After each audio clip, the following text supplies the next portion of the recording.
მოგესალმებით. დღეს გაიმართა პარტიის პოლიტიკური საბჭოს სხდომა, სადაც განვიხილეთ სხვადასხვა საკითხი და რასთავარია შევჯერდით პარტიის პოლიტიკური საბჭოს განცხადებაზე, რომელიც უკავშირდება გაერთიანებული საერთოს მიერ ორი ქართული ტელევიზიის სანქცირებას და გვინდა გაგაცნოთ ეს განცხადება. დიდმა ბრიტანეთმა ორ წამყვან ქართულ მაუწყებლოს სანქციები დაუწესა, რაც თავისუფალ მედიაზე ღია თავდასხმის უპრეცედენტო მაგალითია. ეს ფაქტი ერთი მხრივ ტრაგიკულია, ხოლო მეორე მხრივ კომიკურიც, გამომდინარე ოფიციალური მიზეზიდან, რომელიც სანქციის დაწესების საბაბად იქნა გამოყენებული. ბუნებრივია თავისუფალ ქართულ მედიაზე თავდასხმის რეალური მოტივი დისკრედიტებული სოციალისტური ოპოზიციისთვის მაჯისცემის შენარჩუნების ცირიოდენი შანსის მიცემა იყო. ჩვენი ქვეყნის უცხოელი არაკეთილმოსურნეებისთვის ამის საუცილებლობა კვლავაც წოვეთ დგას დღის ესრიგში. ისინი ხედავენ, რომ ერთ მხარეს დგას ქართული ხალხის სამსახურში მყოფი ქართული ოცნება, რომელსაც ქართულმა ხალხმა გასული 2 წლის მანძილზე ორჯერ გამოუცხადა მყარინდობა, ხოლო მეორე მხარეს დგას გარე ძალების სამსახურში მყოფი რადიკალური ოპოზიცია, უცხოური აგენტურა, რომელსაც ქართული ხალხის ლეგიტიმაცია არაფრად უღირს და უცხოელი პატრონების დავალებების ვერ შესრულების გარდა არაფერი აწუხებს. ამ ადამიანებს სიტყვა უსამშობლო ყველაზე ზუსტად აღწერს, რაც ბრიტანულ სანქციებზე მათმა რეაქციამ კიდევ ერთხელ საუკეთესოდ წარმოაჩინა. უკვე ყველასთვის აშკარაა და ამას არც თავად მალავენ, რომ ამ უსამშობლო ადამიანებისთვის არათუ სამშობლო, რომელიც ბევრად უფრო აღმატებული და ემოციური ცნება, არამედ სახელმწიფო და სახელმწიფოებრიობაც კი არაფერს ნიშნავს. სინამდვილეში მათ აქვთ ერთადერთი მოტივაცია მუხლებზე დაჩუქილი დაელოდონ უცხოელი პატრონებისგან დავალებებს, რომელთა უპირობოდ შესრულება მათი ერთადერთი მოვალეობაა. ლოგიკურია, რომ ისინი მხოლოდ უცხოელი პატრონებისგან ელიან შველას, განსაკუთრებით მაშინ, როდესაც აშკარაა, რომ არათუ ძალიან უჭირთ, არამედ ყოფნა არ ყოფნის ზღვარზე არიან. ამ ადამიანებისთვის ლეგიტიმაციის ერთ-ერთი წყარო არა ქართული ხალხის, არამედ უცხოელი პატრონების ხარდაჭერა. ჩვენი ქვეყნის მრავალსაუკუნოვანმა ისტორიამ კი უტყუარად გვასწავლა, რომ ყველა პასპორტით ქართველმა, რომელიც ამ ქვეყანაში უცხო ძალების ხარდაჭერით და მითითებებით შემოვიდა და მოქმედებდა, მხოლოდ ქაოსი, გრევა და მონობა მოიტანა. რასაკვირველია, ვერავითარი სანქცია ეროვნულ მაუწყებლობას ვერ აიძულებს სიმართლის თქმაზე და ქართული საზოგადოების ინფორმირებაზე თქვას უარი. ვერავინ საქართველოში მართალ სიტყვას ვერ ჩაახშობს, რადგან როგორც წყალი აუცილებლად იპოვის კალაპოტს, ისე სიმართლეს ყოველთვის იპოვის თავის გზას. ამ ფონზე გამორჩეულად კომიკური და ტრაგიკულია ეს სიხარულის ყიჟინა, რომელიც უსამშობლო სახელმწიფოებრივი აზროვნებისა და სახელმწიფოს განცდის არ მქონე ადამიანებმა მედიის თავისუფლებაზე უცხოური თავდასხმის მიმართ გამოხატეს. ეს რეაქცია საუკეთესო ილუსტრაცია იმისა, თუ რა ღირებულებითი სისტემის მქონე ადამიანებთან გვაქვს საქმე. საზოგადოება მიხილა, რომ როგორც კი რადიკალურმა ოპოზიციამ უცხოელი პატრონების მხრიდან იმედისა და პოზიტივის სანქციებით ერთჯერადი დახმარება მიიღო, მათ ერთიანი მესეჯბოქსი დაიწყეს აბსურდის მტკიცება, რომ თითქოს ხელისუფლება და თავისუფალი ქართული მედია ჩამოშლის პირას იყო.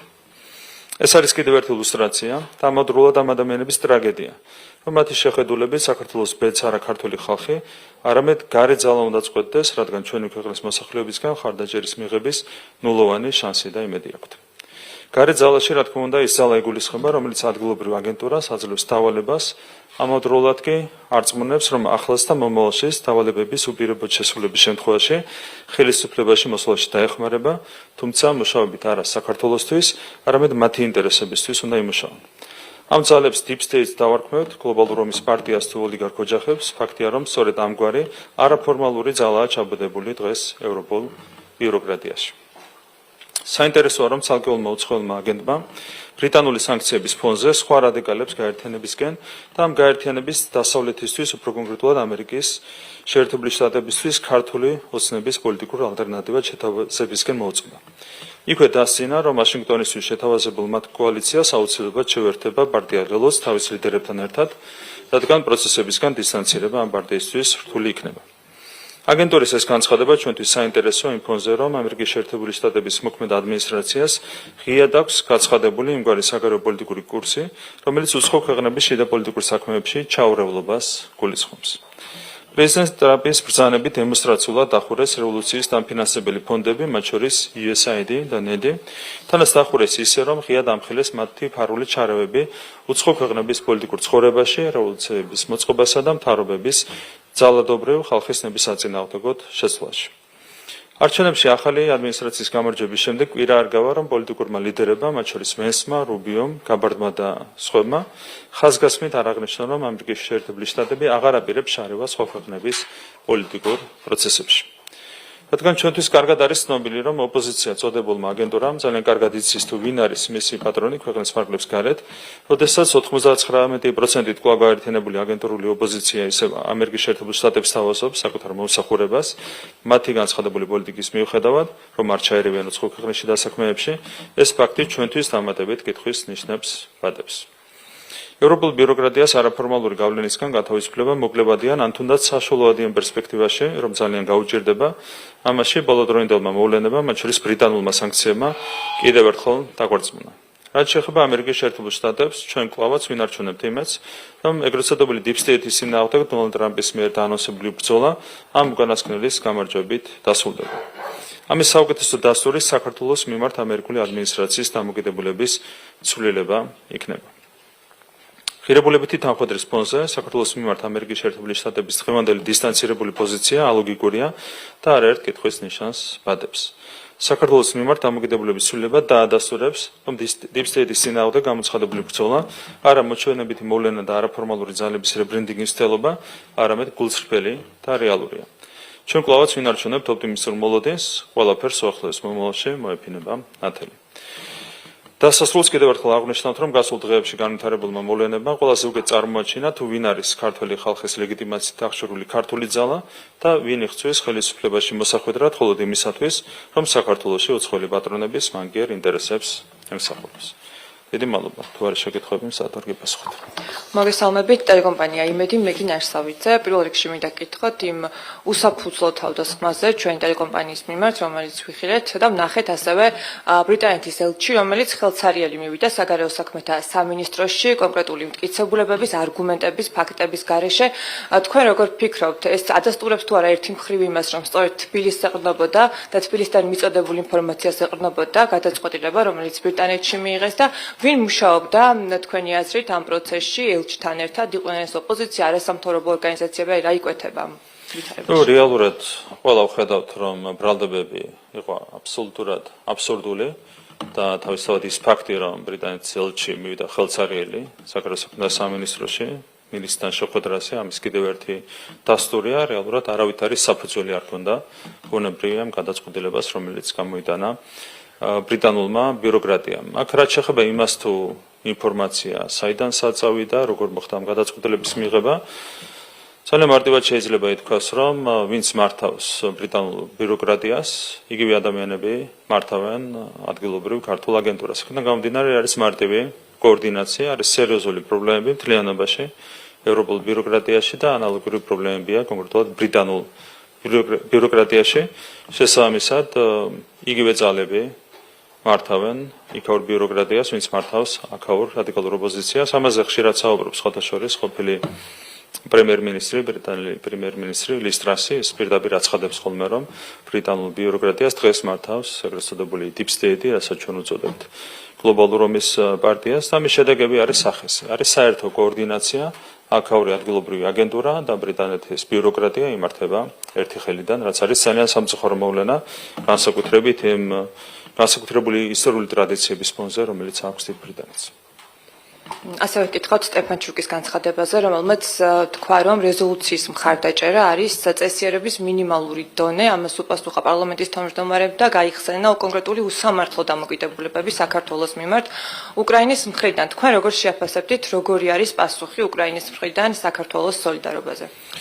თქვენ გახსოვთ, როგორ ვითარდებოდა ურთიერთობები გასული 4 წლის განმავლობაში, ჩვენი მხრიდან მუდმივად იყო უზრუნველყოფილი მხარდაჭერის გამოხატვა, რაც იყო კონკრეტულ აქტებში, მათ შორის გამოხატული 1000-მდე საერთაშორისო დოკუმენტს, აქტს, რეზოლუციას და შემდეგ შეუერთდა საქართველო, რომელიც ხარს უჭერდა უკრაინის სუვერენიტეტს და ტერიტორიულ მთლიანობას და უფრო მეტიც, რომელიც გმობდა რუსეთის სამხედრო აგრესიას უკრაინის წინააღმდეგ. ჩვენი დამოკიდებულება იყო ძალიან მკაფიო. ამ ფონზე თქვენ გახსოვთ, როგორ ვითარდებოდა პროცესები, ჯერ იყო უკრაინის ხელისუფლების მიერ საქართველოდან ელჩის გაწვევა. ეს მოხდა ომის დაწყებიდან 4-5 დღეში და საბაბი ამისთვის იყო ერთი მხრივ ის ფაქტი, რომ ჩვენ უარი ვთქვით მებრძოლი მოხალისეების გაგზავნასე მთავრობის ოფიციალური თანხმობით უკრაინაში, რაც ნიშნავდა საქართველოს პირდაპირ ჩართვას სამხედრო კონფლიქტში და მეორე საბაბი იყო სანქციების არ დაწესება.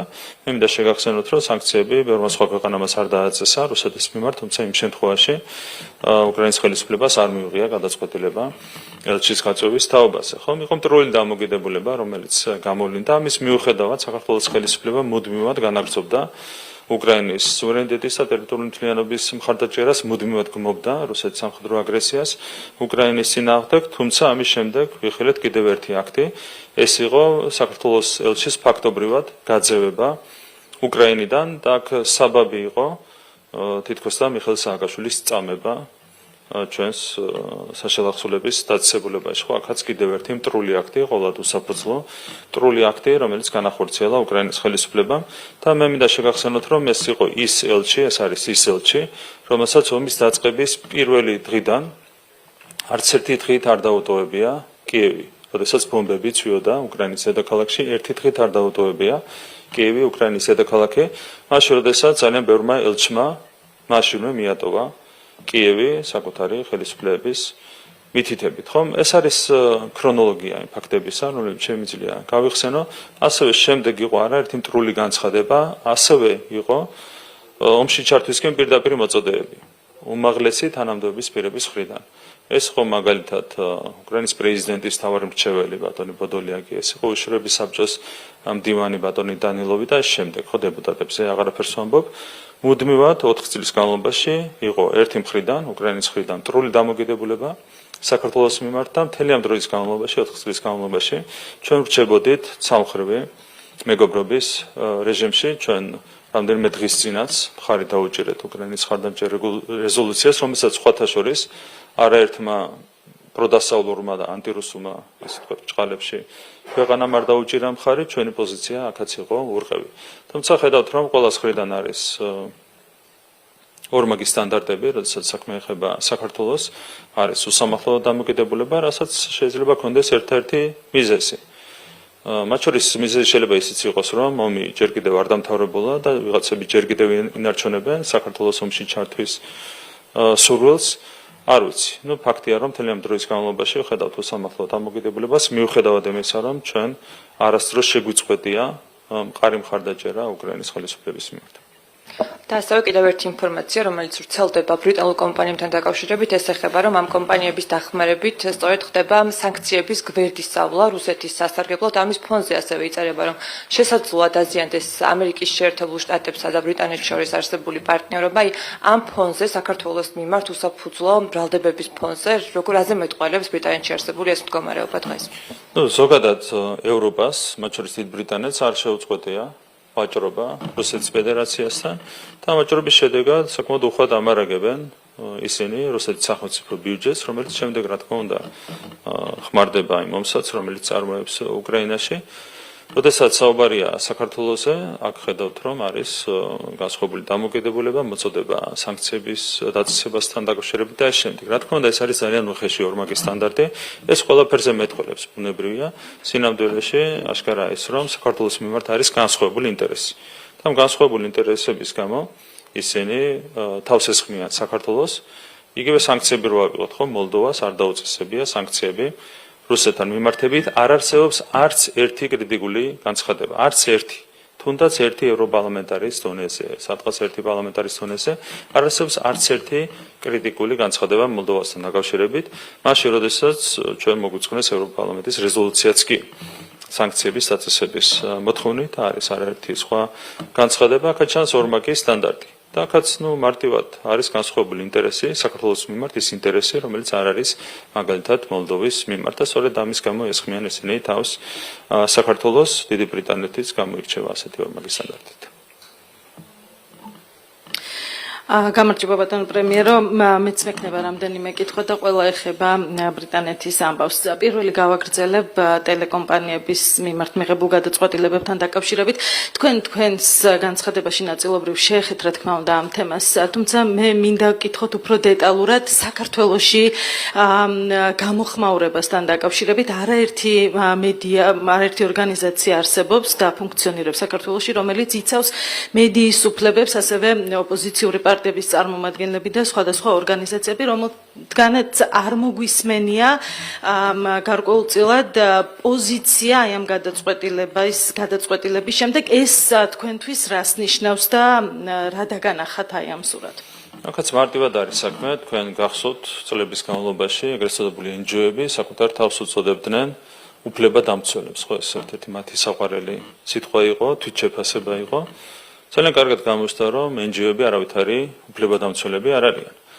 და კონკრეტულად თქვენ ხედავთ ძალიან უხეშ ხელყოფას, ერთ-ერთი მთავარი ძირითადი უფლების, ეს არის მედიის თავისუფლების, მასობრივი ინფორმაციის საშუალებათა ძირითადი უფლება, რომელიც არის საქართველოს კონსტიტუციით დაცული, რომელიც არის ადამიანის უფლებათა ევროპული კონვენციით დაცული, სხვა საერთაშორისო აქტებით დაცული, უხეშად თვალსა და ხელშუა არის ხელყოფილი ეს ძირითადი უფლება ძალიან უხეში ფორმით, პირდაპირ უხეში ფორმით, თუმცა ეს ეგრეთ წოდებული უფლებადამცველები, სინამდვილეში NGO-ები საერთოდ არ გამოხატავენ საკუთარ პოზიციას ამასთან დაკავშირებით.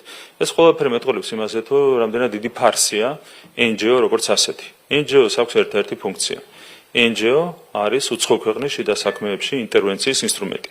მეტი დატვირთვა NGO-ს არ აქვს. და სწორედ ამიტომ მივიღეთ ჩვენ თავის როზე კანონი უცხოური გავლენის გამჭვირვალობის შესახებ, სწორედ ამიტომ მოვითხოვეთ NGO-ების ფინანსური დეკლარაციების წარდგენა, რომ ეს ყველაფერი უნდა იყოს, ბუნებრივია, საზოგადოებისთვის ცნობილი, ვინ არიან სინამდვილეში NGO-ები, რამდენ დაფინანსებას იღებენ და რაში იღებენ ამ დაფინანსებას. თქვენ ძალიან კარგად იცით, რომ მთელი ამ წლების განმავლობაში ამ NGO-ებს, ეგრეთ წოდებულ უფლებადამცველებს არაფერი სიკეთე არ უკეთებიათ ამ ქვეყნისთვის პირიქით. მუდმივად მტრობდნენ ამ ქვეყანას, ეს არის საბოლოო ჯამში დაფინანსების შედეგი, რომლის გამჭვირვალობასაც ჩვენ ვითხოვდით და ბუნებრივია დღესაც ვითხოვთ. აი ამ კითხვას დავასუსტებ თუ შეიძლება დღეს ამ საკითხთან დაკავშირებით. ბოდიში, აი აქ ვიდრე განაგრძობთ. ეს უკვე პირდაპირ დასტურია იმისა, როდესაც პირდაპირ ხელყოფენ მედიის თავისუფლების ძირითად უფლებას და ეგრეთ წოდებული უფლებადამცველები ამას არ ეხმაურებიან. ეს არ არის მარტო იმის ნიშანი, რომ ვიღაცა არაკეთილს ინდისიერად მოქმედებს. ეს არის იმის ნიშანი, რომ ეს კონკრეტული ადამიანები, ეგრეთ წოდებული უფლებადამცველი NGO-ების წარმომადგენლები არიან უბრალოდ უცხოური აგენტურა. ამას სხვა შეფასება არ შეიძლება მიეცეს.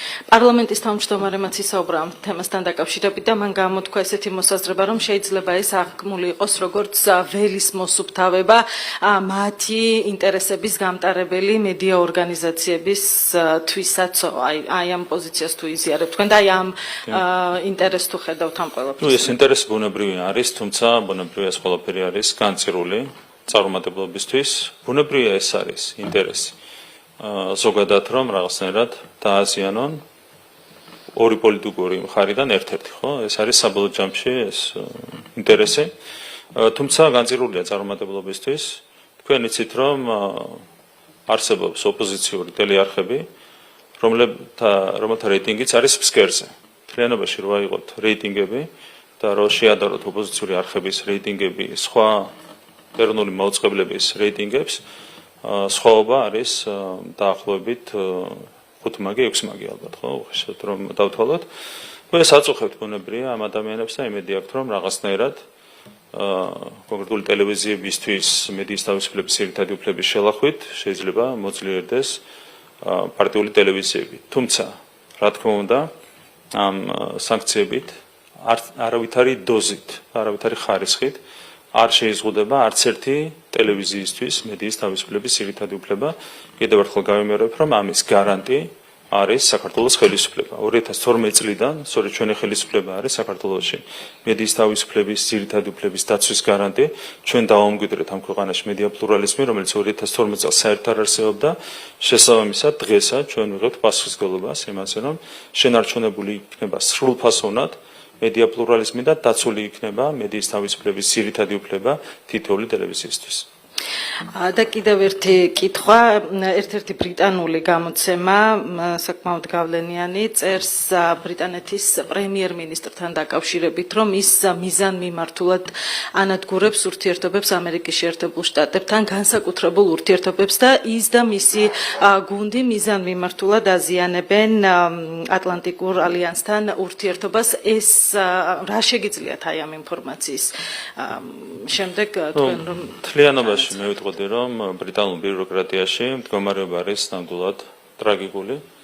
ამაზე მეტყვებს არაერთი ფაქტი, მათ შორის თქვენ მინდა შეგახსენოთ, რომ როდესაც საუბარი იყო უკრაინაში სამშვიდობო შეთანხმებაზე, ეს შეთანხმება უშუალოდ უკრაინის უმაღლესი თანამდებობის პირების განცხადებით ჩაშალა სწორედ ბრიტანულმა ბიუროკრატიამ. და ამის შემდეგ გაგრძელდა ომი, რომელსაც მოყვა 10,000-ობით უკრაინელის დაღუპვა, ბავშვების, დიდების, უფროსების ყველას. და ეს მოხდა ბრიტანული ბიუროკრატიის ხელით. ბრიტანული ბიუროკრატიის ხელით აირია ურთიერთობები დიდ ბრიტანეთსა და ამერიკის შეერთებულ შტატებს შორის. აქ ხედავთ უკვე, რომ საქართველოსზე თავდასხმის ერთ-ერთ მთავარ ინსტრუმენტად იყენებენ ბრიტანულ ბიუროკრატიას, თან ისე რომ მთლიანად ანგრევენ ამ ბიუროკრატიის და შესაბამისად ქვეყნის რეპუტაციას, როდესაც ქვეყანა თან ადამიანის უფლებების კუთხით ტრადიციებით გამორჩეული ქვეყანა ასე უხეშად იჭრება სხვა სახელმწიფოში მედიის თავისუფლებაში და ცდილობს დაარღვიოს მედიის თავისუფლების ძირითადი უფლება, ეს რა თქმა უნდა მიმართულია ასევე შესაბამის ქვეყნის რეპუტაციის დანგრევისკენ და ამას ისინი აკეთებენ სწორედ ბრიტანული ბიუროკრატიის ხელით. ყველა მიმართულებით ტრაიკულ მდგომარეობაზე, რომელიც არის შექმნილი, არის რა თქმა უნდა პასუხისმგებელი ბრიტანული ბიუროკრატია, რომელიც იმართება გარედან, რომელსაც აქვს დაკარგული სუვერენიტეტი.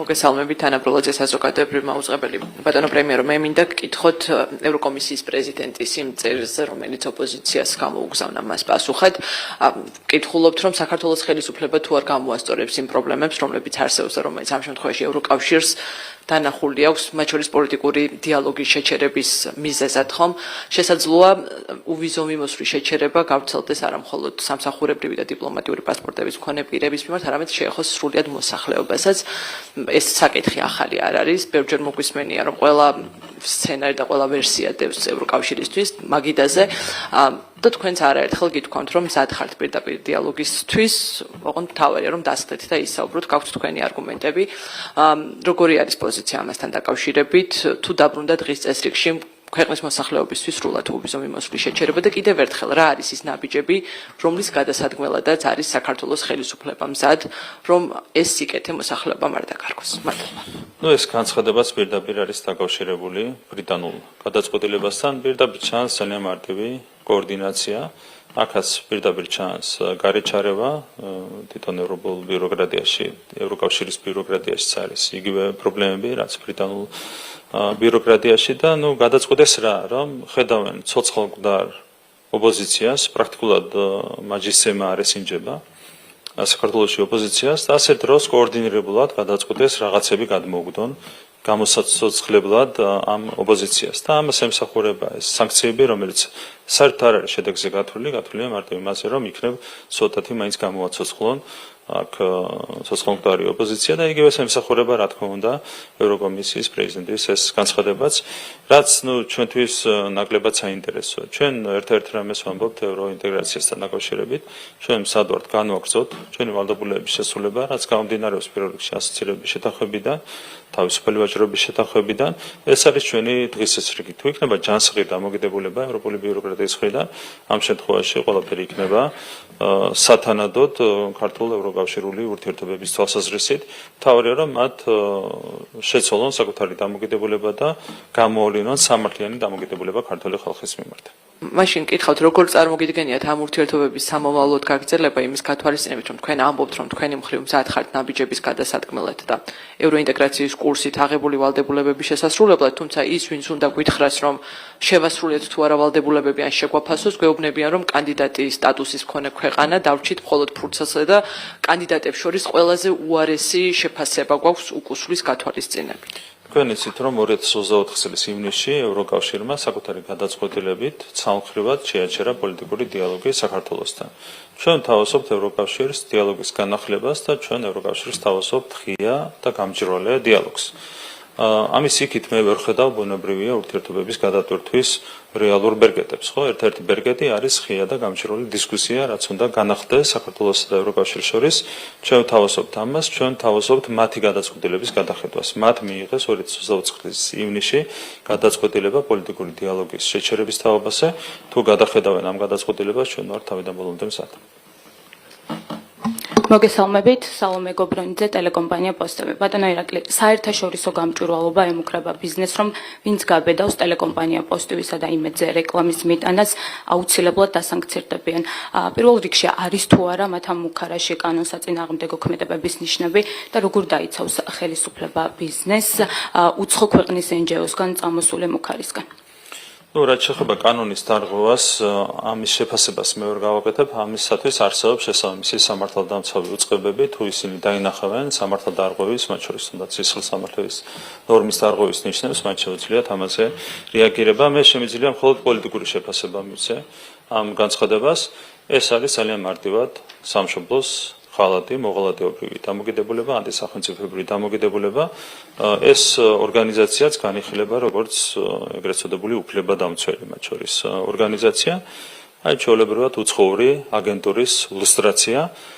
არათუ არ რეაგირებენ მედიის თავისუფლების ძირითადი უფლების ხელყოფაზე, პირიქით ცდილობენ კიდევ უფრო გააღრმავონ ამ ხელყოფის ხარისხი, საკუთარი ჩარევით. ეს არის ანტიკონსტიტუციური ქმედება, ეს არის ანტისახელმწიფოებრივი ქმედება, ეს არის მოღალატეობრივი ქმედება. ასეთი ქმედებების გამოა, რომ ასეთი ორგანიზაციების, მათ შორის საერთაშორისო გამჭვირვალობის რეიტინგი არის აბსოლუტურ ფსკერზე. ყველა ხედავს, საზოგადოება აფასებს, საზოგადოება ხედავს, რომ ისინი არიან მოღალატეები, ისინი არიან ტრულად განწყობილი საკუთარი სამშობლოს მიმართ, საკუთარი ქვეყნის მიმართ, მთელი წლების განმავლობაში ეწევიან ტრულ საქმიანობას და ამის გამოა დაცემული მათი რეიტინგი ნულამდე. რაც შეეხება კიდევ ერთხელ სამართლებრივ რეაგირებას, ეს არის შესაბამისი უწყებების საქმე.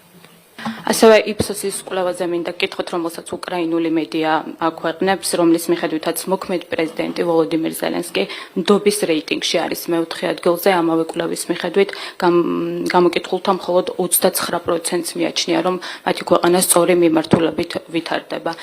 ეს კვლევა და შედეგები რას გაჩვენებთ თქვენ? შინია დადასტურების არ დამასანქციროთ. ჩვენც არ არის საინტერესო, ჩვენ ვერ ჩავერევით სხვა ქვეყნის შიდა საქმეებში. კონკრეტული პრეზიდენტების, პოლიტიკოსების რეიტინგები არის შესაბამისი ქვეყნის საქმე. თქვენ გახსოვთ, რომ ძალიან ხშირად ერეოდნენ ჩვენ შიდა საქმეებში უცხოელი პოლიტიკოსები, ჩვენ ამას ვერ გავაკეთებთ. ჩვენ ინტერესებში ვერ იქნება ის თუ ვინ უნდა იყოს ხვალ უკრაინის პრეზიდენტი. ეს არის უკრაინელი ხალხის გადასაწყვეტი. რეიტინგებიც არის მათი საქმე, შესაბამისად მე მოვერიდები ამ თემის კომენტირებას. და ბოლოს მინდა გკითხოთ საქსტატის მიერ გამოქვეყნებულ ჩვენებლებზე, რომლის მიხედვითაც 2026 წლის იანვარში წინა წლის ანალოგიურ პერიოდთან შედარებით ჩვენი ქვეყნის ეკონომიკა 7.9%-ით გაიზარდა. რა განაპირობებს ამ ჩვენებლებს კიდევ ერთხელ რომ განმარტოთ და როგორი არის ამ მიმართულებით საქართველოს მთავრობის ხედვა? მადლობა. ეკონომიკური ზრდის შენარჩუნება ჩვენთვის არის ძალიან მნიშვნელოვანი. ძალიან ბევრი რამ შეიცვალა უშუალოდ ეკონომიკის მართვის კუთხით, მათ შორის ჩვენ ბევრი ვისაუბრეთ იმ რეფორმებზე, რომლებიც განხორციელდა სახელმწიფო საწარმოებში, მათ შორის ენერგეტიკის მიმართულებით, რკინიგზის მიმართულებით, სხვა სფეროებში. ბუნებრივია ეს თანდათანობით კიდევ უფრო მეტად აისახება ეკონომიკის განვითარებაზე. ჩვენ გვაქვს ძალიან ღია ეკონომიკური პოლიტიკა, რაც ხელს უწყობს ბუნებრივია ეკონომიკის განვითარებას. წინასწარი პროგნოზი დაახლოებით 5% უნდა ყოფილიყო წლის განმავლობაში ეკონომიკური ზრდა, თუმცა თქვენ იცით, რომ ჩვენ ყოველ წელს გადაჭარბებით ასრულებთ ხოლმე ჩვენს ეკონომიკურ პროგნოზს. შესაბამისად, აქაც იმედი გვაქვს, რომ წლის ბოლოსთვის ზრდა გვექნება ბევრად უფრო მაღალი, ვიდრე არის გათვალისწინებული საბიუჯეტო პროგნოზით. ასევე გეტყვით, რომ ჩვენ შარშან მოგვიწია კონკრეტული ინფრასტრუქტურული პროექტების გაჩერება, კორუფციული რისკების პრევენციის მიზნით. ამით საბოლოო ჯამში ამის ხარჯზე ვერ დაიხარჯა დაახლოებით 400 მილიონი ლარი გასულ წელს, თუმცა ეს 400 მილიონი ლარი გადმოდის მიმდინარე წელს. შესაბამისად, ესაც ხელს შეუწყობს ბუნებრივი ეკონომიკური ზრდის ტემპის დაჩქერებას. აქედან გამომდინარე, მთლიანობაში ჩვენი ეკონომიკური პოლიტიკიდან გამომდინარე, ძლიერი გვინდან გამომდინარე, რომელიც ყავს ჩვენ ეკონომიკის სფეროში გულისხმობ ეკონომიკის მინისტრს, გულისხმობ ფინანსთა მინისტრს, გულისხმობ ინფრასტრუქტურის მინისტრს, რეგიონული განვითარების მინისტრს, გულისხმობ სოფლის მეურნეობის მინისტრს, მეგონი არც ერთი არ გამორჩა. არის გამორჩეულა ძლიერი გუნდი, რომელიც ხელმძღვანელობს ეკონომიკის მიმართულებას და ეს არის, რა თქმა უნდა, გარანტია იმისა, რომ ჩვენ წელს გვექნება მაღალი ეკონომიკური ზრდა. ამ ტემპის შენარჩუნება არის საკონცერნო მნიშვნელობის იმისათვის, რომ ჩვენ მუდმივად შევძლოთ ჩვენი მოსახლეობის ცხოვრების დონის გაუმჯობესება. გამარჯობა, რუსუდან დუმბაძე, TV პირველი. დიდი ბრიტანეთის სანქციებზე გკითხავთ, მე მინდა თქვენი აზრი მოვისმინოთ, თქვენი აზრით დიდი ბრიტანეთი ამ გადაწყვეტილებას მიიღებდა ევროკავშირთან და შეერთებულ შტატებთან კონსულტაციების თანამშრომლობის გარეშე? მე დარწმუნებული ვარ, რომ იყო კოორდინაცია Deep State-დან. ეს არ არის დიდი ბრიტანეთის გადაწყვეტილება. ჩვენ ძალიან დიდ პატივს ვსცემთ ამ ქვეყანას. ეს იყო ბრიტანული ბიუროკრატიის გადაწყვეტილება, ევროპული ბიუროკრატიაც იმართება იგივე ხელიდან, რასაც პრეზიდენტი ტრამპი უწოდებს Deep State-ს, ჩვენ სხვა რამეს უწოდებთ, თუმცა ერთ-იგივეზე ვსაუბრობთ. ეს ხო რა თქმა უნდა კოორდინირებული გადაწყვეტილება Deep State-ის გადაწყვეტილება, ხო ძალიან მარტივად არის აქ საქმე. რაც შეეხება ამერიკის შეერთებული შტატების თემას, ამაზე ჩვენ გავაკეთეთ განცხადება, ეს იყო ჩვენი განცხადების ნაწილი და მათ შორის გავიხსენეთ ის, რომ კონკრეტული ქართველი ერთადერთი პოლიტიკოსები, უცხოელი აგენტები მიმართავენ ამერიკის შეერთებულ შტატებს, რომ მათ ხარი დაუჭირონ გაერთიანებულ რადიკალურ ოპოზიციას. რაც ძალიან საინტერესოა, როდესაც Deep State-ის ქართული აგენტურა Deep State-თან მებრძოლ ტრამპს მიმართავს ხარდაჭერის იმედით, ეს რბილად რომ ვთქვათ, უცნაურია, ეს არის მოკლე კომენტარი, რაც შემიძლია გავაკეთო. ანუ სანქციების დაწესების გადაწყვეტილება მიიღო Deep State-მა და არა დიდმა ბრიტანეთმა. კი, ეს რა თქმა უნდა ასეა. რა თქმა უნდა ასეა, თუმცა ბრიტანული ბიუროკრატია იქნა გამოყენებული ამის ინსტრუმენტად. ანუ ეს კითხვა გაჩნდა იმის გამო, რომ თქვენ სწორედ შეერთებული შტატები ახსენეთ განცხადებაში და გამოთქვით იმედი, რომ არ ჩაერევიან ისინი ქვეყნისში და პროცესებში. გაქვთ რაიმე მოლოდინი, რომ შეიძლება დიდი ბრიტანეთის შემდეგ ანალოგიური სანქციების დაწესება მოხდეს იგივე ევროკავშირისგან შეერთებული შტატების მხრიდან. ნახეთ, რაც შეეხება ამერიკის შეერთებულ შტატებს, ეს არის დამოკიდებული იმაზე, თუ ვინ გაიმარჯვებს ორთა ბრძოლაში ტრამპის ადმინისტრაციასა და Deep State-ს შორის. არის განცხადებული სურვილი, რომ დამარცხდეს Deep State-ი ამერიკის შეერთებულ შტატებში. ნახოთ, თუ ეს ბრძოლა დასრულდება პრეზიდენტ ტრამპის ადმინისტრაციის გამარჯვებით, ამ შემთხვევაში სხვა მიმართულებით წარიმართება პროცესები, თუ გაიმარჯვებს Deep State-ი, ამ შემთხვევაში შეიძლება ველოდოთ სხვა განვითარებას. ჩვენ იმედს ვიტოვებთ, ვინ არჩუნებთ იმედს იმისა, რომ პრეზიდენტ ტრამპის ადმინისტრაცია გაიმარჯვებს და ეს ხოლმე შეუწყობს ურთიერთობების დალაგებას საქართველოს და ამერიკის შეერთებულ შტატებს შორის. აი ერთხელ თქვით, რომ დაელოდებით და თქვენი მოთმინება არ მოიწურება, მაგრამ დაახლოებით 2 კვირა გავიდა მას შემდეგ, რაც მაკა ბოჭორიშვილს ჰქონდა კონტაქტი მარკო რუბიოსთან და მაინტერესებს ამის შემდგომ რაიმე დამატებითი კომუნიკაცია გქონდათ თუ არა თქვენ შტატების ადმინისტრაციას. ჩვენთვის მთავარია საჯარო კომუნიკაცია ამ თემასთან დაკავშირებით, ამას ველოდებით მოთმინებით. და სხვა კომუნიკაცია? დარჩენი რაც ხდება კულუარებში, ეს არის ბუნებრივია დახურული ინფორმაცია. თქვენ და ყველა ერთად უნდა დაველოდოთ საჯარო კომუნიკაციას ქართულ-ამერიკულ ურთიერთობებთან. რაიმე უკავშირი, რაიმე სიგნალი თქვენ მიიღეთ მას შემდეგ? ურთიერთობები, კომუნიკაცია არსებობს სხვადასხვა დონეზე, მაგრამ მთავარი ჩვენთვის არის ბუნებრივია საჯარო გზავნილები, რასაც ველოდებით მოთმინებით. შტატების ხსენება დღევანდელ განცხადებაში აჩენს ასეთ შთაბეჭდილებას, რომ შეიძლება თქვენ გქონდეთ მოლოდინი შტატების მხრიდან არაპოზიტიური. ნახეთ, ჩვენ ხო ვერ ვისაუბრებთ ამერიკის შეერთებული შტატების სახელით. გავიხსენეთ ერთ-ერთი უცხოელი აგენტის განცხადება იმასთან დაკავშირებით, რომ მას აქვს ამერიკის შეერთებული შტატების იმედი. ანუ წარმოიდგინეთ, რომ ადამიანები არიან Deep State-ის აგენტურა, მეორე მხარეს არის ამერიკული ხელისუფლება, რომელიც გაცხადებული სურვილია დაამარცხოს Deep State-ი და Deep State-ის აგენტურა ასეთ პრეზიდენტს მიმართავს ხარდაჭერის თხოვნით, ხო? რაც უცნაურია. ჩვენ გვაქვს ჩვენი პოზიცია. კიდევ ერთხელ შემიძლია დავაფიქსირო, ჩვენ მოთმინებით ველოდებით ამერიკულ პოზიციას, საჯარო პოზიციას და კიდევ ერთხელ ეს პოზიცია იქნება დამოკიდებული იმაზე, თუ ვინ გაიმარჯვებს ორთა ბრძოლაში ტრამპის ადმინისტრაციასა და Deep State-ს შორის. და რა იქნება ამის ასე ვთქვათ სიგნალი, ნიშანი თქვენთვის? საჯარო კომუნიკაცია, ეს არის რაღაც საჯარო განცხადება მათი მხრიდან, თუ რაიმე იმ ტიპის გადაწყვეტილების მიღება, რაც თქვენ გაფიქრებინებთ, რომ კი ბატონო შტატებთან ურთიერთობები ლაგდება. აი მაგალითად ბიძინა ივანიშვილისთვის სანქციების მოხსნა. შეიძლება თქვენ ჩათვალოთ როგორც სიგნალი, რომ ურთიერთობები დალაგდება. ამას ელოდებით თუ აი საჯარო კომუნიკაციას რას ელოდებით პრაქტიკული თვალსაზრისით? სანქციების მოხსნა ბატონ ბიძინა ივანიშვილისთვის საერთოდ არ არის რელევანტური. აქ როდესაც ჩვენ საუბრობთ ქართულ-ამერიკულ ურთიერთობებზე, ჩვენთვის რელევანტური არის სტრატეგიული პარტნიორობის განახლება. როგორც ეს არის ერთადერთი ერთ-ერთ უკმაყოფილებას გამოთქვამდით, რომ ივანიშვილისთვის სანქციების შენარჩუნება რომ მოხდა. ეს არ არის მისთვის საერთოდ საინტერესო.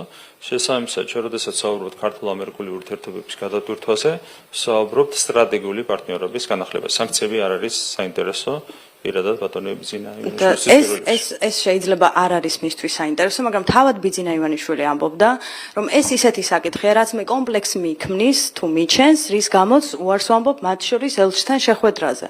ანუ ურთიერთობები რომ რაღაც ტიპით წინ წავიდეს, ივანიშვილისთვის შეიძლება თქვენ ამბობთ, რომ სანქციები არაფერს ნიშნავს, მაგრამ თვითონ ეს ფაქტი არის მთავარი შემაფერხებელი თქვენ შორის ურთიერთობაში. ასე წარმოჩნდა თავად ბიძინა ივანიშვილის მხრიდან. საუბარი იყო უბრალოდ როგორ შეხვედრაზე უარს ამბობდა. შეხვედრაზე იყო საუბარი, მაგრამ რაც შეეხება ქართულ-ამერიკული ურთიერთობების განახლებას, აქ ერთადერთი შეფასების კრიტერიუმი შეიძლება იყოს სტრატეგიული პარტნიორობის განახლება. კიდევ ერთხელ გაგიმეორებთ, რომ ბატონო ბიძინა ივანიშვილისთვის სანქციები საერთოდ არ არის აქტუალური მისთვის და ჩვენთვის ყოველთვის არის სტრატეგიული პარტნიორობის განახლება და ამ მიმართულებით ჩვენ ღიად გვაქვს შეთავაზება გაკეთებული, ჩვენ მზად ვართ სუფთა ფურცლიდან და კონკრეტული გზამკვლევით განვახილოთ სტრატეგიული პარტნიორობა ამერიკის შეერთებულ შტატებთან, თუ იქნება ამის შემოქმედების. და ბოლო კითხვას დაგისვამთ, ანუ თუ არაოფიციალური რაიმე კავშირები გაქვთ, თქვენ უპირველესად აყენებთ სტრატეგიული პარტნიორობის აღდგენას და არა ივანიშვილისთვის სანქციების მოხსნას? ეს არის ერთადერთი საკითხი, რაც შეიძლება იყოს სტრატეგიული პარტნიორობის, უпроსორად ურთიერთობების გადატვირთვის ნიშანი. სტრატეგიული პარტნიორობის განახლება არის ერთადერთი კრიტერიუმი ჩვენთვის, რითაც შეგვიძლია შევაფასოთ ჩვენი ურთიერთობების გადატვირთვა. ელჩი დაიბარეთ, საგარეო საქმეთა სამინისტროში დაიბარეთ ელჩი. ეს არის თქვენი მხრიდან პროტესტის ფორმაც, რომ მასთან გქონდეთ კომუნიკაცია, კონსულტაციები, გამოკითხოთ და პასუხები მოთხოვოთ. რაიმე სხვა ფორმები არის თუ არა მოსალოდნელი, იმიტომ რომ სოციალურ ქსელში ვკითხულობდი, არის მოთხოვნაც უფრო სხვა ფორმებს მიმართოთ, მაგალითად ელჩი გაიწვიოთ ან გამოვიწვიოთ დიდი ბრიტანეთიდან ელჩი კონსულტაციებისთვის. საერთოდ არის თუ არა ეს გეგმაში ან პერსპექტივაში? რა თქმა უნდა არა. ელჩი თვითონ ხო არაფერს ხვედს, ანუ ელჩი ტრაიგულ მდგომარეობაშია. თვითონ როგორ უყურებს ამ ყველაფერს არ ვიცი, მაგრამ ობიექტური შემფასებლის თვალით მისი მდგომარეობა არის ტრაიგული, ხო? მისი ხელით გაცხადდა გადაწყვეტილება მედიის თავისუფლების ძირითადი უფლების ხელყოფის თაობაზე, თან ის წარმოადგენს დიდ ბრიტანეთს, ინგლისში წარმოიშვა ადამიანის ძირითადი უფლებები და ამ სახელმწიფოს ინგლისელი არ არის თორსები, მაგრამ მნიშვნელობა აქვს. ამ შოტლანდიელია თორსები, მაგრამ ინგლისი არის ადამიანის უფლებების აკვანი და ამ ქვეყნის წარმომადგენელს უწევს განცხადების გაკეთება საქართველოში მედიის თავისუფლების ძირითადი უფლების ხელყოფის თაობას. მის მდგომარეობა ტრაიგულია, ჩვენ კიდევ უფრო არ უნდა დავამძიმოთ, რა თქმა უნდა, ამ მდგომარეობის ტრაგიზმი. ანუ ელჩი, კი ბატონო, ბოლოსკენ მინდა უბრალოდ ელჩი, შეიძლება ელჩთან თქვენ გქონდეთ კითხვები, ის ქვეყანას წარმოადგენს და მისი დაბარებაც არის ამ ორ ქვეყანას შორის დიპლომატიურ ურთიერთობაში თქვენი პოზიციაც, ხომ?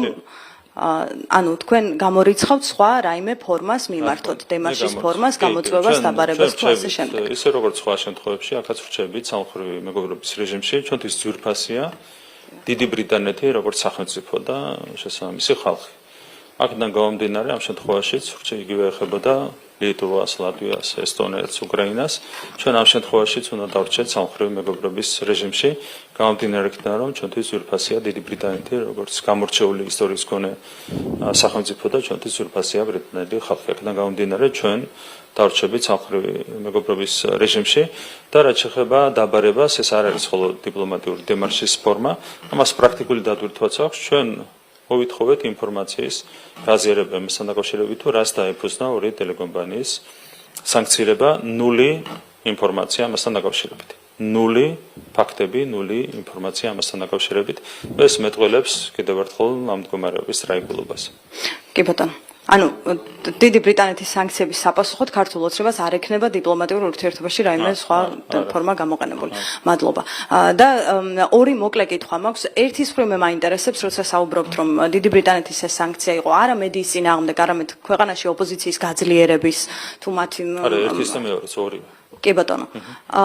ანუ რა გამოდის რომ ევროკავშირიც დიდი ბრიტანეთში შეერთებული შტატებიც ახლა ქვეყანაში მხარს უჭერს და პარტნიორად მიაჩნია მას ოპოზიცია? ეს თქვენი ლოგიკის გაგრძელება ეს არის? გამიშნოთ შეერთებული შტატების პოზიციას ველოდებით, რაც შეეხება ბრიტანულ ბიუროკრატიას.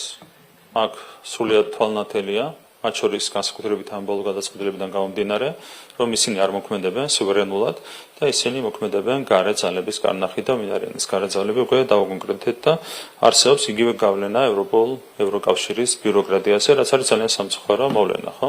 რაც შეეხება თქვენ ამბობთ რომ მათ აქვს გავლენა გადაწყვეტილებებზე, დიდ ბრიტანეთსაც ქონიათ. კი. რაც შეეხება მედიის თავისუფლებას და აქეთ რადიკალური ოპოზიციის გაცოცხლების ცდილობას.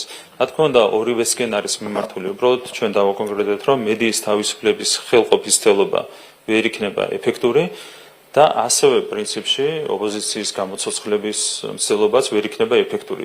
არის ხოლმე რაღაც ორდღიანი იმპულსებს აძლევენ რადიკალურ ოპოზიციას, ამის იქით ვერ მიდიან, ხო? ნუ ახაც იგივე მოხდა, იყო ერთდღიანი აჟიოტაჟი და ეს აჟიოტაჟი ჩაქრა, როგორც კი ნახეს, რომ რეალურად მედიის თავისუფლებას ვერ შეექმნება საფრთხეს.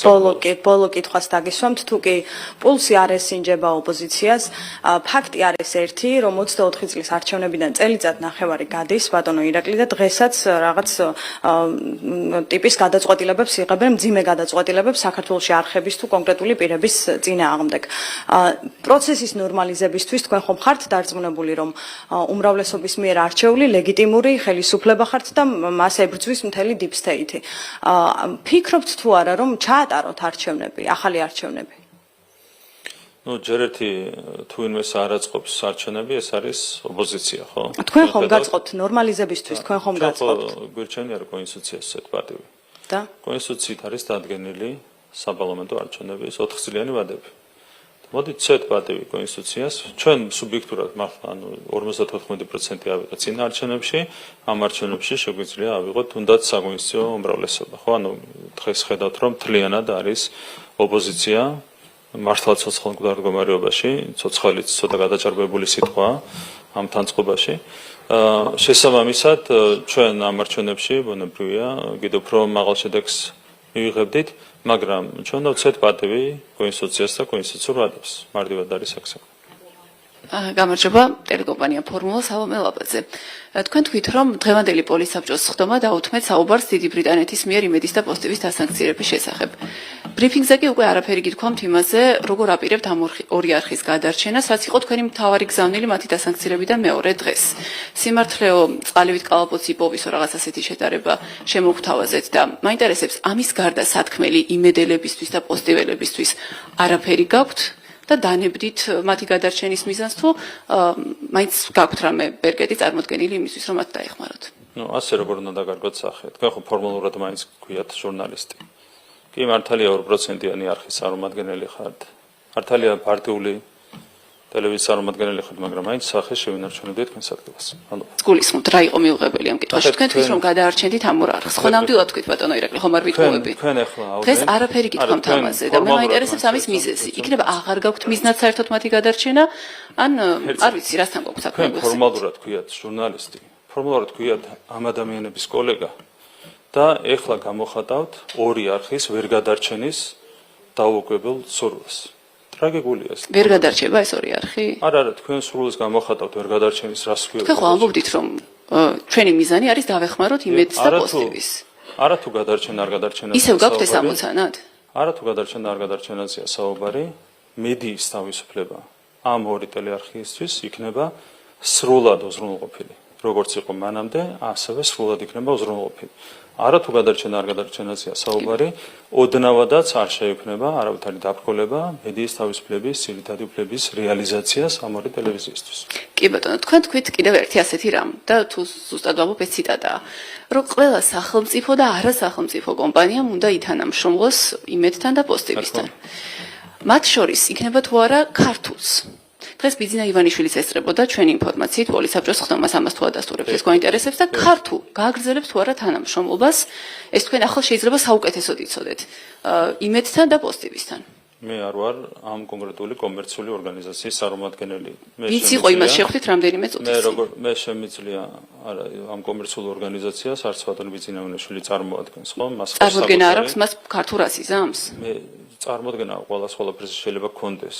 მე ერთადერთი რაც შემიძლია გითხრათ, როგორც თავრობის თავმჯდომარემ შემიძლია მოუწოდო უკლებრივ ყველა კომერციულ სუბიექტს ითანამშრომლონ ორივე ტელეკომპანიასთან. ეს არის ერთ-ერთი რაც შემიძლია. რა რისკთან არის ეს დაკავშირებული? შეგიძლიათ თქვენვე განმარტოთ? არავითარი რისკი არც ერთ ქართულ კომპანიას არ შეექმნება. როცა ანალიტიკოსები, სფეროს სპეციალისტები ამბობენ, რომ თუ ბანკები თანამშრომლობენ პოსტივისთან და იმედთან, დავასრულებ თუ შეიძლება. ეს ჩამოშლის საქართველოს საბანკო სისტემას. ამას ეთანხმებით თუ არ ეთანხმებით? ხედავთ ამ რისკს თუ ვერ? მე ყველას ვირდები, რომ არაფერი ამ ქვეყანაში არ ჩამოიშლება, არც მედიის თავისუფლება, არც მეწარმეობის თავისუფლება, არც ერთი ადამიანის ძირითადი უფლება არ დადგება რისკის ქვეშ. არც ერთი, არც მეწარმეობის თავისუფლება. მე კიდევ ერთხელ მინდა შეგახსენოთ, რომ სანქციების გვერდის ალვაში დახმარება გამოვა თუ არ გამოვა ბატონო ირაკლი? არაფერი არ გავა. მე მინდა შეგახსენოთ, რომ როდესაც თქვენი პარტია იყო ხელისუფლებაში 2012 წლამდე, ერთ-ერთი მთავარი თავდასხმის ობიექტი თქვენი პარტიისთვის იყო სწორედ მედიის თავისუფლება და მეწარმეობის თავისუფლება. ხო, ბიზნესის რეგეტი და ტელევიზიების მიტაცება იყო თქვენი პარტიის მთავარი შტრიხი, ხელწერის მთავარი შტრიხი. ეს არ გამოგივათ. ახლა ვინც არ უნდა დაგეხმაროთ, ეს აღარ გამოგივათ. აი ასე გითხავთ, ქართულ თქვენი ინფორმაციით ქართულ გააგრძელებს თუ არა თანამშრომლობას დასანქცირებულ ტელეარხებთან? მე მგონია, რომ ყველა უნდა გააგრძელოს თანამშრომლობა, თუმცა კომერციული სუბიექტების სახელით მე ვერ ვისაუბრებ, მე მხოლოდ შემიძლია მოუწოდო ყველა კომერციულ სუბიექტს ითანამშრომლონ ყველა ტელეკომპანიასთან იმისათვის, მათ შორის, რომ თავად ხელი არ შეუწყონ მედიის თავისუფლების ძირითადი უფლების ხელყოფას. თქვენ მოწოდებაზე მეტიც შეგიძლიათ. ჩვენ ვისმენთ განმარტებებს, მე არ ვარ ამ სფეროს სპეციალისტი, მაგრამ ვისმენთ განმარტებებს, რომ ეროვნულ ბანკს აქვს იძულების ბერკეტებიც. კომერციულ ბანკებს მას აქვს იმის ბერკეტები, რომ კომერციული ბანკები დაავალდებულოს გააგრძელონ კონკრეტულ კომპანიებთან, ამ შემთხვევაში იმედთან და პოსტივისთან თანამშრომლობა. ამ ბერკეტების გამოყენებას აპირებთ? თუ მხოლოდ მოწოდებით შემოიფარგლებით, რომ გააგრძელეთ თანამშრომლობა? ძალიან ზოგადად შემიძლია გითხრათ, თქვენ შეიძლება ეს არ მოგწონდეთ, მაგრამ ყველაფერი იქნება ძალიან კარგად. არც ერთ კომერციულ სუბიექტს არ შეექმნება პრობლემები, არც ერთ ტელეკომპანიას არ შეექმნება პრობლემები. ყველა სამეწარმეო სუბიექტი და ყველა ტელეკომპანია შეუფერხებლად განაგრძობს საქმიანობას ყოველგვარი ზიანის გარეშე. კითხვა არის ძალიან კონკრეტული. ეროვნული ბანკის ხელში არის ბერკეტები, რომლითაც მას შეუძლია დაავალდებულოს კომერციული ბანკები ითანამშრომლონ კონკრეტულ კომპანიებთან. აპირებთ ამ ბერკეტების გამოყენებას, თუ მხოლოდ მოუწოდებთ კომერციულ ბანკებს ამისკენ. ყველაფერი იქნება ძალიან კარგად. ყველაფერი იქნება ძალიან კარგად. არც ერთ ბანკს არ შეექმნება პრობლემები, არც ერთ სხვა სამეწარმეო სუბიექტს არ შეექმნება პრობლემები, არც ერთ ტელეკომპანიას არ შეექმნება პრობლემები. თქვენ ეს მოგწონთ თუ არ მოგწონთ, ვიცი რომ არ მოგწონთ, არც ერთ ამ სუბიექტს არ შეექმნება. თუ აღმოჩნდება, რომ ქართულ და ასევე ლიბერტი, რომლის მფლობელიც ირაკლი რუხაძეა, არ ითანამშრომლობენ ამ არხებთან, ეს თქვენთვის რისი ნიშანი იქნება? ყველაფერზე გიპასუხეთ. ყველაფერი იქნება ძალიან კარგად. ერთი კითხვაც მოგთხოვე. ჩვენ ბოლომდე კონტროლ ქვეშ გვაქვს ვითარება. თავიდან ბოლომდე ვაკონტროლებთ ვითარებას. შესაბამისად, ყველაფერი გაკეთება იმისთვის და ამის ყველანაირი საშუალება არსებობს, რომ დაბრკოლება ოდნავადაც კი არ შეექმნას საქართველოში არც ტელეკომპანიებისთვის, მედიის თავისუფლების ძირითადი უფლებების სარგებლობას, არც ბანკებისთვის, საკუთარი კომერციული უფლებების სარგებლობას და არც რომელიმე სხვა სამეწარმეო სუბიექტისთვის მეწარმეობის თავისუფლების ძირითადი უფლებების სარგებლობას. ტელეკომპანია იმედმა განაცხადა, რომ ის აპირებს შექმნას ბანკი, რომელიც მას მოემსახურება. ბანკი ცხადია, რომ ვერ შეიქმნება ეროვნული ბანკისგან შესაბამისი ლიცენზიის გაცემის გარეშე. თქვენი აზრით, ეროვნულმა ბანკმა უნდა გასცეს ამის ლიცენზია? და იქნება თუ არა ეს? რა თქმა უნდა, თუ კანონის დაცვით იქნება საქართველოს კომერციული ბანკი, და მე რამდენიც ვიცი, ტელეკომპანიას არ ეზღუდება კომერციული ბანკის ჩამოყალიბება, ამ შემთხვევაში ბუნებრივია უნდა იყოს დაცული თანასწორობის ძირითადი უფლება და ლიცენზია უნდა გაიცეს. მაგრამ საუბრობთ დიდი ბრიტანეთის მიერ დასანქცირებულ ტელეკომპანიაზე. მის მიერ ბანკის შექმნა იმისთვის, რომ თავი გადაირჩინოს და ამაზე ეროვნული ბანკის მხრიდან ლიცენზიის გაცემა. იქნება თუ არა ამ ტელევიზიის დახმარება სანქციებისთვის გვერდის აუვაში? მე რამდენად თქვით სიტყვა გადარჩენა. არაფერი გადასარჩენი არ ჭირს ტელეკომპანია იმედს და არც ტელეკომპანია პოსტივის. არაფერი გადასარჩენი არავის არ ჭირს ამ ქვეყანაში. არც ეს ქვეყანა არის გადასარჩენი, არც ტელეკომპანიებია გადასარჩენი, ყველაფერი არის ძალიან კარგად. ამ სიტყვის გარეშე ვისაუბროთ მაშინ, თუ ეროვნული ბანკი გასცემს ლიცენზიას ბანკისთვის, რომელიც უნდა დაფუძნდეს ტელეკომპანია იმედის მომსახურედ. ეს იქნება თუ არა ეროვნული ბანკის მიერ სანქციებისთვის გვერდის აუვაში მონაწილეობის მიღება. არაერთი შემთხვევაში ეს იქნება საქართველოს კონსტიტუციის დაცვა, მედიის თავისუფლების ძირითადი უფლების დაცვა, სამეწარმო საქმიანობის ძირითადი უფლების დაცვა, მხოლოდ ასე შეიძლება შეფასდეს ასეთი შეასრულო აქტი. და რა სიტყვით იმ რისკზე, რომელსაც მიუთითებენ სპეციალისტები, რომ ასე შემთხვევაში შესაძლოა მთელ ქვეყანაზე გავრცელდეს ყველაფერი კარგად სანქცია. იქნება. ყველაფერი კარგად იქნება. კარგი, როგორ ახსნით მაშინ იმას, რომ ტელეკომპანია იმედი ამ დასანქცირებამდე რამდენიმე კვირით ადრე დატოვა ირაკლი რუხაძემ. თქვენი ეჭვირა არის, რომ ჩვენ ფართოდ გავრცელებული ეჭვია, რომ მას წინასწარ ჰქონდა ამის შესახებ ინფორმაცია. შეგიძლიათ ამ ეჭვის გაზიარება, თუ აი როგორ ახსნით, რომ სხვათა შორის ამავე პერიოდში დაახლოებით საკუთარი წილი სხვას გადაუფორმა ტელეკომპანია პოსტივიში ვიქტორ ჯაფარიძემაც. არ ვიცი, მე ვერ გაგცემთ ამაზე პასუხს, მე თვალყურს ვერ ვადევნებ ტელეკომპანიებში წილების გადაფორმებას, ბუნებრივია ინფორმაცია, რაც საჯაროდ გავრცელდა, ეს ინფორმაცია მეც მივიღე, თუმცა ამის იქით რა თქმა უნდა, ჩემი საქმე არ არის ამ ყველაფრის კომენტირება, ხო, ეს არის შესაბამისი სუბიექტების გადაწყვეტილება. არ გქონიათ ამის შემდეგ კომუნიკაცია ირაკლი რუხაძესთან? არ. არც ინტერესი მასთან საუბრის? არა, არ მქონია ეს ინტერესი რომ მქონოდა, არ გამიჭირდებოდა ურთიერთობა, ძალიან კარგი ურთიერთობა. კი ბატონო, და აი ამერიკის ხსენება ნამდვილად ჩანს რომ არ იყო შემთხვევითი თქვენი მხრიდან და აქ მხოლოდ იმას კითხავთ, რა იქნება იმის ნიშანი, რომ ტრამპი ან დამარცხდა Deep State-თან, ან ტრამპმა გაიმარჯვა Deep State-თან ბრძოლაში. აი შეგიძლიათ ვთქვათ, ისე მაგალითებად მაინც გითხრათ. პირველ რიგში ჩვენი ქვეყნის ბედი გვაინტერესებს, ხო, პირველ რიგში. ჩვენ შემთხვევაში ამის ნიშანი იქნება ის, რომ როგორ გაგრძელდება ქართულ-ამერიკული ურთიერთობები, თუ პრეზიდენტ ტრამპის ადმინისტრაცია მიიღებს გადაწყვეტილებას ურთიერთობების გადატვირთვის თაობაზე, სტრატეგიული პარტნიორობის განახლების თაობაზე, ეს იქნება ჩვენთვის ნიშანი იმისა, რომ დამარცხდა Deep State ამერიკის შეერთებულ შტატებში. კარგი, ერთი კითხვაც მაქვს ძალიან დიდი ბოდიშს გიხდით, დიდი ბრიტანეთს რო დავუბრუნდეთ, თქვენ ამბობთ რომ დიპლომატიურ კავშირს არ შეწყვეტთ ბრიტანეთთან.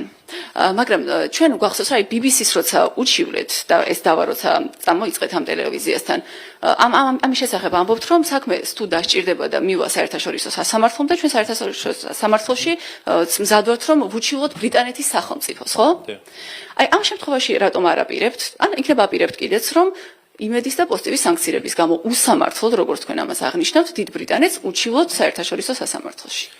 მე არ ვიცი აქ სამართლებრივი საკითხიც არის ხომ ამ შემთხვევაში ჩვენ საუბრობდით მმართველი პარტიის სახელით ხო იმიტომ რომ ზიანი მოგვაყენეს ჩვენ ვიჩივლეთ როგორც მმართველმა პარტიამ და ჩვენ ვიყავით ამ შემთხვევაში დაზარალებული მხარე ან ჩვენი უფლებები დაერქვა რაც შეეხება მედიის თავისუფლების ძირითადი უფლების ხელყოფას ამ შემთხვევაში დაზარალებული მხარე არის ერთი და მეორე ტელეკომპანია და შესაბამისად მოსარჩელეთ შეიძლება იყოს მხოლოდ ტელეკომპანია. ანუ ეს არის სპონტანურად რა პასუხიც შემიძლია გაქცეთ. შესაბამისად ჩვენი გადასაწყვეტი არ არის.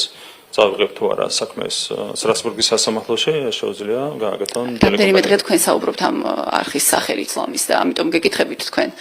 მაშინ ურჩევდით ამას რომ მე ვსაუბრობ კონკრეტული ტელეკომპანიების დაცვაზე. ურჩევდით რომ ასეთი ნაბიჯი გადადგას და რა შანსი აქვს ასეთ შემთხვევაში? ეს ჩემი საქმე არ არის. ამაში მე ვერ ჩავერევი, თუ ტელეკომპანიები გადაწყვეტენ ამ ნაბიჯის გადადგმას, ისინი ამას გააკეთებენ. ეს არის მათი საქმე. იმედის სახელმწიფოს იცნობ სახელი და გვარი შეგიძლიათ გითხრათ? კი, ვიცნობ. ვინ არის? ილია მიქელაიშვილი არის იმ ორგანიზაციის ხელმძღვანელი, რომლის საკუთრებაში გადავიდა წილები. მადლობა. მადლობა. მადლობა.